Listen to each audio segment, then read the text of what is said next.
Hi, everyone. Welcome to Spill the Tea Radio, where we interview awesome singer-songwriters and those who influence their lives. Spill the Tea Radio explores the journey, creativity, and inspiration behind the songs. My next guest is a 17-year-old secondary school student who is an international award-winning musical force.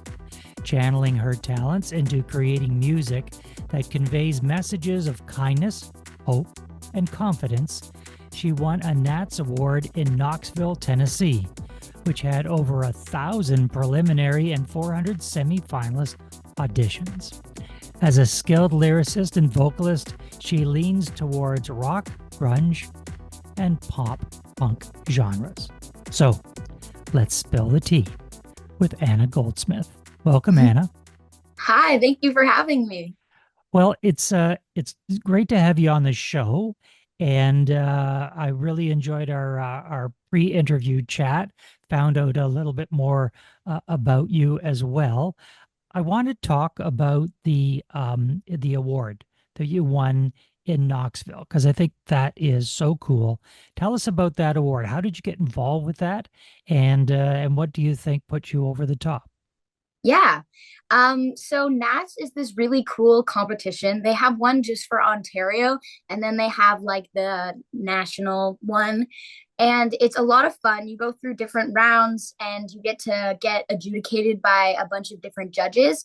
And Nats is basically an association. I don't remember every time what the acronym stands for, but it's like the National Association of like singing teachers. I think that's what it is. I think I did a good job.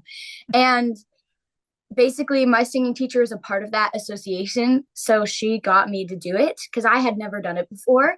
And because the last year was the first time that they had the commercial music like category, and so my singing teacher was like, girl, you've got to do it, like you have to try it out, see what happens. And I did, and it was so much fun. And I ended up like leveling up in each of the rounds. I kept going and I ended up winning the whole competition, which was insane because I never like expected that, I guess, because I hadn't been doing singing competitions since I was like younger. Like I did them when I was younger, but they were like local. But it was a crazy experience being able to go to Knoxville and see all these amazing singers. And on top of that, like my category, there were so many amazing singers. Like it was insane. Like I'm really proud of myself because people see me a lot for my performance, I feel like, and obviously that did play a factor in the competition, but I feel like I was really proud of myself for being able to win like a voice competition. Mhm. Now, that is also a great a great honor because these are all professional voice teachers that are Yeah, adjudicating as well. exactly. It's not like you have some goofy radio host like like me, evaluating your singing. These are professionals that do this all day long and they see and they hear amazing artists. So good for you. Congratulations Thank on that. you. What was the experience like going to Knoxville, Tennessee? It was really fun. My mom and I, well, I didn't do the driving, but my mom and I went up there and we drove. I didn't drive. But she drove us to Knoxville and it was a lot of fun. We had some bonding time in the car, but then when we got there, it was kind of like very go, go, go. I feel like it was really busy, but it was a lot of fun. It was a crazy experience, honestly, because Knoxville, it's really cool there. They're really into the arts, just like they're 2 hours away from Nashville, I think. And so they're really into the arts as well. And it was really cool. And all of the competitions were at hotels in like conference rooms and stuff. And then the final show was in like a giant conference room with like a stage and everything. It was a really cool experience. You play piano and you are obviously taking professional voice lessons as well. What was the big difference for you that you noticed within yourself, within your own voice, from when you were not taking voice lessons and working with a voice coach to now? What's the big difference for you? That is actually a good question because I think about this sometimes.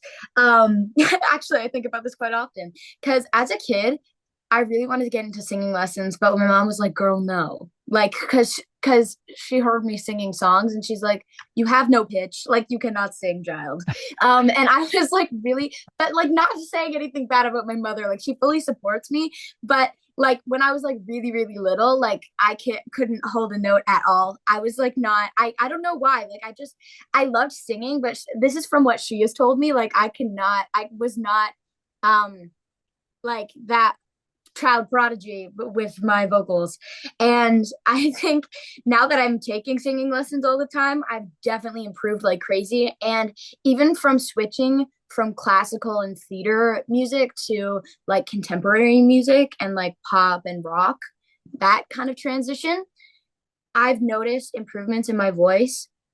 Like it's like day and night. Like it's pretty crazy because I am most comfortable when I sing.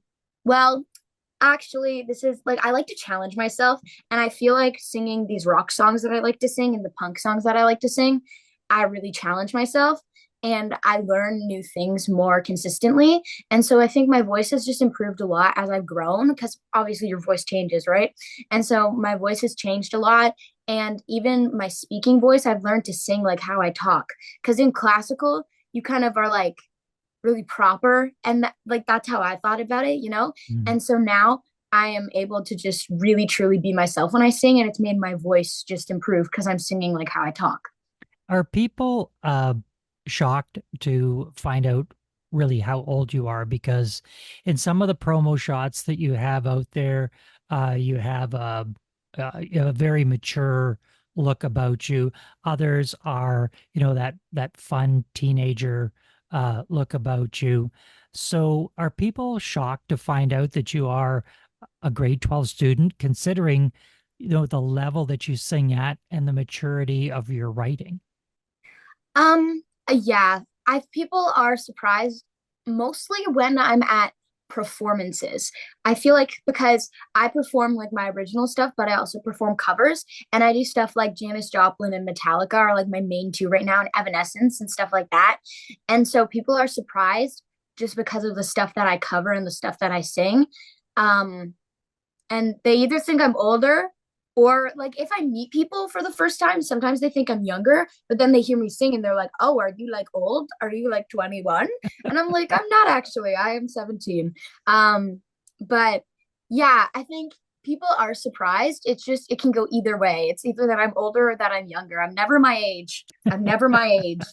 Except for people that are my age, they know that I'm their age.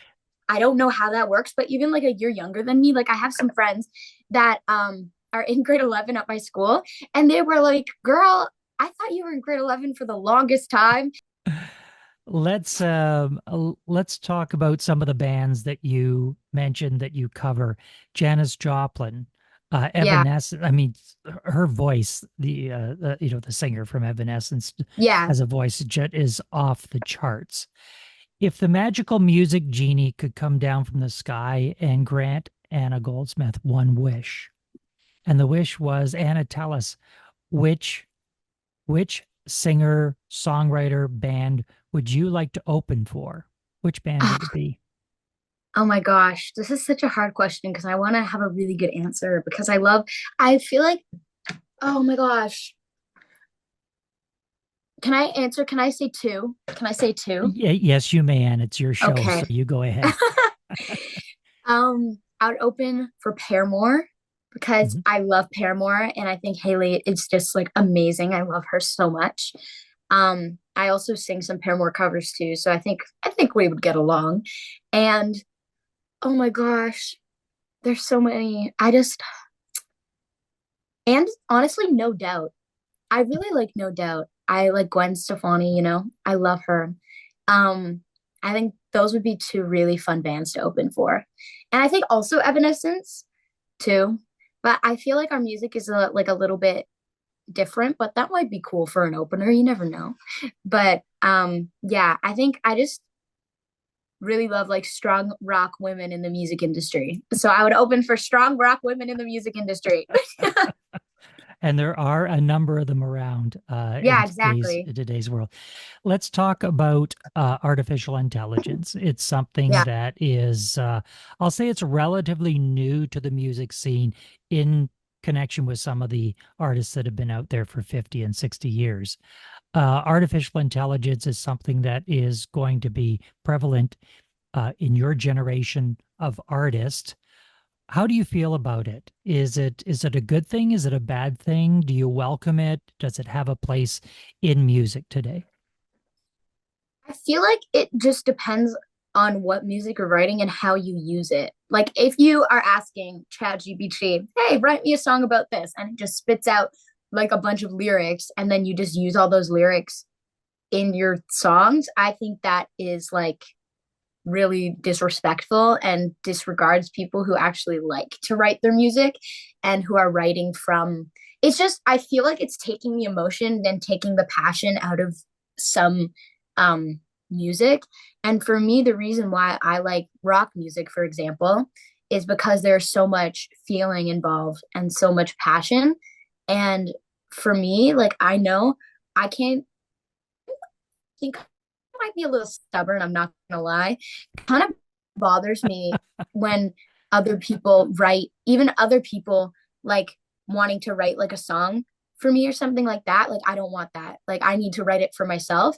But that might be a personal thing. I think I can kind of admire people who can have like somebody like write half their song or whatever. You know what I mean? Like, and I think co-writing obviously is an option too. And I like co-writing. It's just I think AI is just scary. I think it's kind of I don't know if I find it a threat or not. I don't know how I feel about it, honestly. I haven't really come to terms with it yet, like understanding that this is like a real thing that might actually be happening when I'm trying to like continue in my career. But I think in the end, people are going to connect with what has the most emotion and what has the most passion. And I think if somebody can still be an amazing artist and invoke that feeling while using AI, then it's okay. But yeah, honestly, it's not my decision. It's the people's decision. Let's get into one of the songs that Anna wrote. This song was written by Anna when visiting California one summer when she encountered a situationship and was released in October of 2024. Let's take a listen to singer-songwriter Anna Goldsmith from her song, Brain Boyfriend. I was this close to telling him that I liked him, then I brushed it off. I told him there were other prospects, but he's the only one I want. And he doesn't like friends to lovers, but that's all that I want. I'm done wasting all my tissues, we can work around your issues. You're stuck in my brain, boy, always in my head. You're in my brain, boy, you just don't know it yet. You're on my brain, boy, so please don't go. You have my brain, boy, my heart in my head. You're my brain boyfriend. I spent my nights crying, thinking about us and what you wanted with me. I stopped for a while, in denial, didn't see the signs you sent in me.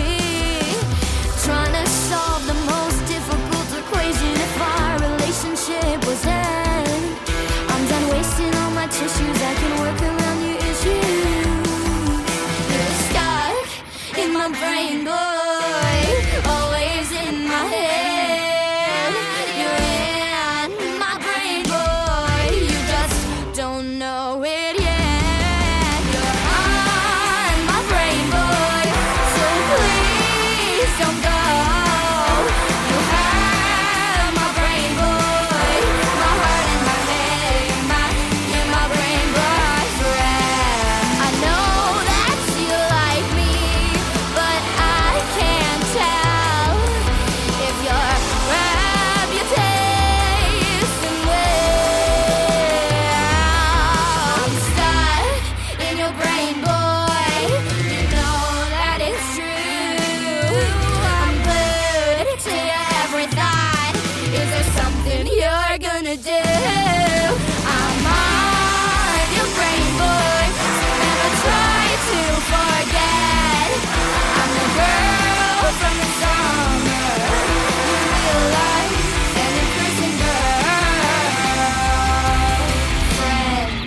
Brain Boyfriend by Anna Goldsmith. Anna, tell us about the song. What's the song about? What was the inspiration? I know that you in the promos, it's a personal song for you. So tell us about it. Yeah. So Brain Boyfriend is about, okay, I'm going to start at the beginning. So there was this guy before I went on this trip to California. There's this guy that I was like talking to. I don't like using all these terms, but I use them because they're good explaining, like, to just one word explanations, But I was talking to this guy and I thought it was going well. We were chatting. It was fun. And then I went on a trip to California and and we were still talking during the trip. He was like acting like he was in love with me. I swear. I'm not delusional, I promise. And if I am, the songs don't make sense, so it's fine. And I went to California for like a week or two. And when I got back, didn't really want to have anything to do with me anymore. And I was like, that's really weird and that's disgusting of him. And so I felt in the moment, I was like, well, that was embarrassing. But then also I'm realizing like he should be the one embarrassed. Like, what the heck? Anyways, but yeah, I was in a situationship and then it didn't end up going well. I felt like I was love bombed. He was not a good guy. And yeah, it was just this whole situation. What? And yeah, I wrote a song about it, about how he was stuck in my brain, boy, and how I know he's still thinking about me. How do people find out more about you, Anna? What's the website? What are the socials and the streaming platforms? Yeah, so you can find me on Instagram at It's Anna Goldsmith and my website, annagoldsmith.com. What? And also my website is linked in my Instagram. On my link tree is also in my Instagram bio. And then also you can find me on TikTok under Anna Goldsmith 111 is my singing account. I have two public accounts. One of them's for fun, silly, fun time. And that's a crazy word combo. And then the other one is for just like strictly music stuff. But you should follow me at Anna Goldsmith 111. What? 111. And also on all streaming platforms at It's Anna Goldsmith. We have been in conversation with Anna Goldsmith. Anna, thanks so much for being with us. Thank you for having me.